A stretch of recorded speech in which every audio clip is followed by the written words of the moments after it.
ya sudah dibersamai oleh Kiai Haji Imaduddin Usman Al-Bantani.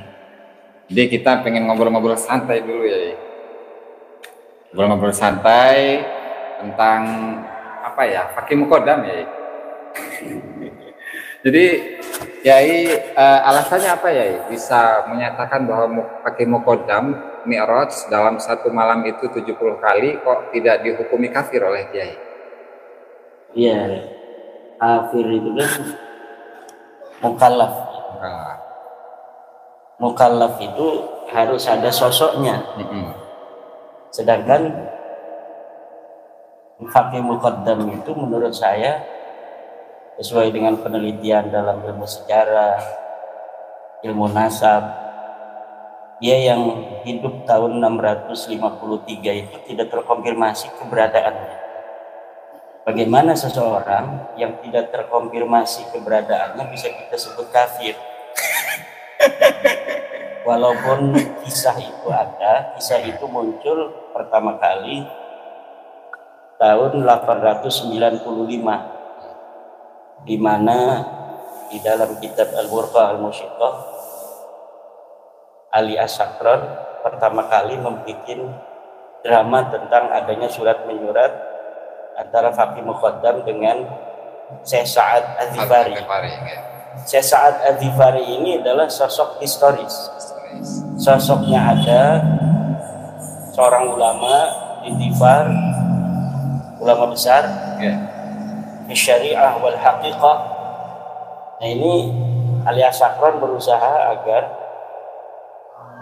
leluhurnya dia yang satu masa itu hidupnya itu dicangkokkan sejarahnya agar nampak menyejarah, padahal sama sekali tidak ada di dalam data-data eksternal tentang kisah surat menyurat itu. Ali As-Sakran itu katanya mendapatkan berita itu dari kitab karya Batahan. Namanya kitab Tuhfatul Murid ya. Wa Unsul Mustafid. Nah, apakah benar itu kitab ada? Tidak ada. Jadi kitab itu tidak akan pernah ditemukan. Jadi menyebut nama kitab yang dikarang oleh sosok historis ulama besar juga, Batahan, yang merupakan murid daripada Sa'ad Al-Dhifari, yang katanya di dalam kitab itu ada surat menyurat antara Fakih Muqaddam dan Sa'ad Al-Dhifari. Sebenarnya di dalam kitab Al-Burqa itu sangat sederhana. Jadi hanya ada surat menyurat, itu kisahnya pun hanya kisah sepintas. Tapi kemudian pada masa generasi berikutnya di dalam kitab-kitab Al-Masra'ur Rawi ini lebih dramatis sekali. Jadi kisah sepenggal yang sangat sederhana yang dibikin oleh Ali As-Sakran tentang surat menyurat antara Fakih Muqaddam dan Sa'ad Al-Dhifari kemudian dikembangkan oleh Ba'lawi berikutnya di abad ke-11. Sehingga sepertinya bahwa surat menyurat itu faktual. Seakan-akan ada sebuah dialektika sufistis antara Sa'ad Al-Dhifari yang seorang ulama historis dengan Fakih Muqaddam yang ahistoris. Untuk apa? Sebenarnya tujuannya itu adalah untuk agar Fakih Muqaddam ini kesejarahannya seakan-akan tertulis, padahal tidak ada. Maka di dalam ilmu komunikasi ini biasa disebut dengan cara berbohong 3 langkah, agar bohong yang sebenarnya tidak terdeteksi, kemudian orang-orang terjebak kepada perdebatan bohong yang ketiga dan kedua. Jadi kisah Fakih Muqaddam yang ahistoris tidak ada, kemudian dibikin sebuah narasi. Waalaikumsalam. Lagi itu. Lanjut aja. Siap. Mana nih ini dan kopi udah ada. Ya, lanjut. Lanjut. Ya, kita lanjutkan. Jadi cara berbohong 3 langkah. Itu pertama berbohong bahwa Fakih Muqaddam itu ada, padahal dia tidak ada.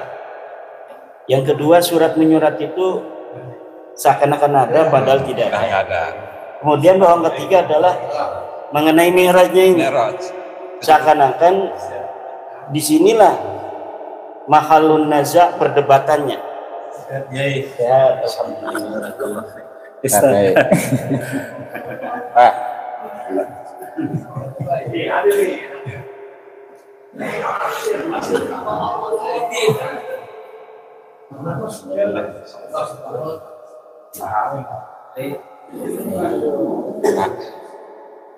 Tiga langkah ya. 3 langkah.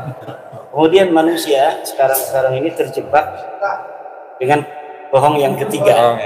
Tentang perdebatan apakah Mi'raj itu kafir atau tidak. Berdebat di situ. Padahal jangankan Mi'rajnya, pengakuannya, suratnya Fakih Muqaddam kepada Sa'ad itu juga tidak ada. Tokohnya aja nggak ada. Tokohnya juga tidak. Dan inilah yang saya katakan bahwa Fakih Muqaddam tidak kafir. Kenapa? Karena memang tidak ada orangnya.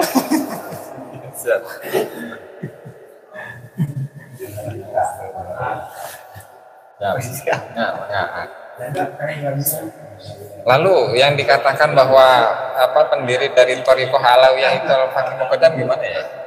Nah, itu saya sudah bahas bahwa Thariqah Alawiyah ini tidak definitif sebagai sebuah thariqah. Jadi tidak memenuhi syarat untuk bisa dikatakan thariqah. Pendirinya tidak jelas, auratnya tidak jelas, mursyidnya sekarang pun tidak jelas. Siapa orang yang sekarang berani mengaku mursyid dari Thariqah Alawiyah? Kalau ada orang yang berani mengaku, maka dia harus berani mengatakan dari siapa dia mendapatkan talqin dan baiatnya.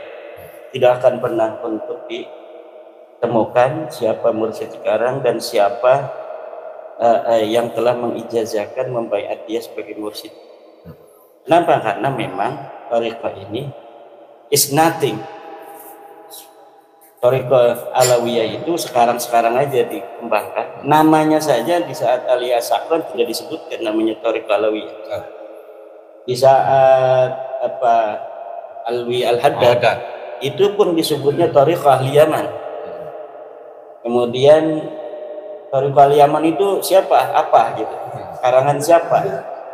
Ya tidak disebutkan di dalam kitab-kitab Putra Balawi. Seakan-akan bahwa itu adalah thariqahnya Balawi.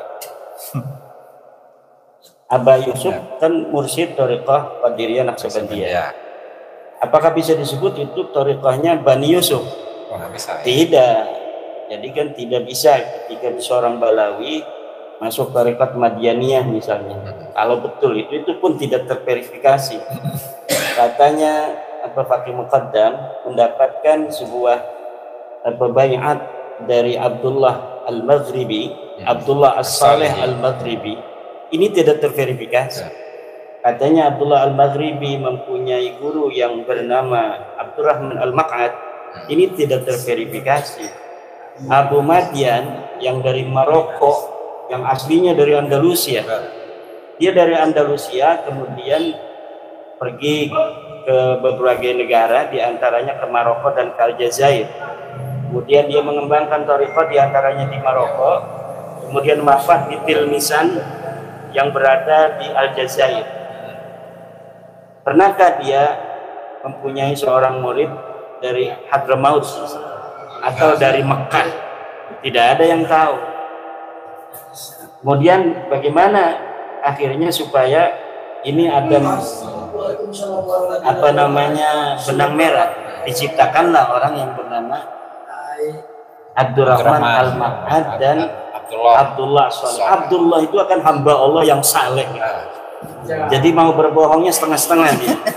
Namanya harusnya disebutkan Parjo gitu ya. Jangan hamba Allah yang saleh.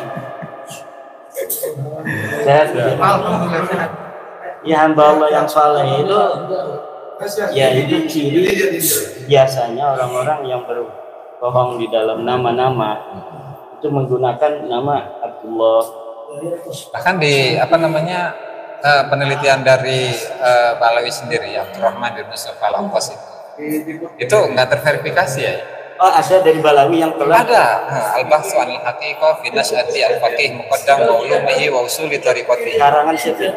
Abdurrahman bin Mustafa Al-Aqqas. Oh, menurut dia gimana coba dia? Ya menurut dia untuk kitab Al-Jawhar Syafaf atau Al-Burqatul Musyiqah itu dua-duanya tidak bisa dijadikan sebagai data sejarah ya. Yeah. Karena keterputusan riwayat satu, kemudian yang kedua itu tokoh-tokohnya nggak jelas dan generasinya kan sangat jauh gitu ya. Yeah. Dan juga untuk sanad thariqahnya itu sendiri nggak terverifikasi. Itu ya. Ya. Wajar kalau misalnya kan tidak semua Balawi juga tidak jujur ya. Ada tuh kan seperti Ubaidillah yang pengarang Al-Istizadah. Kemudian ya banyak juga sih yang mereka juga berani untuk ada Abu ya terus. Ya. Tidak nanti. Allah taala alam.